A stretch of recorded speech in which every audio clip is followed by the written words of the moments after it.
చాన్వి, దాన్వి, బాగా ఎండగా ఉంది కదా. నేను చల్లచల్లగా మనకి తినడానికి ఫలూదా చేద్దాం అనుకుంటున్నాను. దానికి కావాల్సిన సామానం బజార్కి వెళ్ళి నేను తీసుకొని వస్తాను. ఈలోపు మీరు అల్లరి చేయకుండా బుద్ధిగా కూర్చొని ఉండండి. నేను బాగానే ఉంటానమ్మా, కానీ చెల్లె ఎప్పుడు తుంటరి పనులు చేస్తూ ఉంటుంది. సర్లే, నేను చూసుకుంటా గానీ నువ్వు వెళ్ళిరా.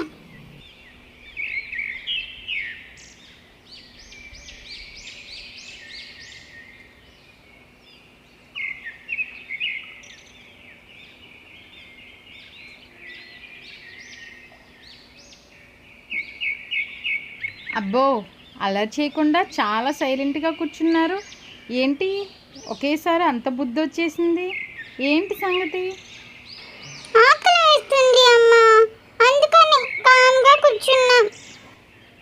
అయ్యో, ఒక్క 10 నిమిషాల్లో రెడీ చేసేస్తాను, రండి నాన్న.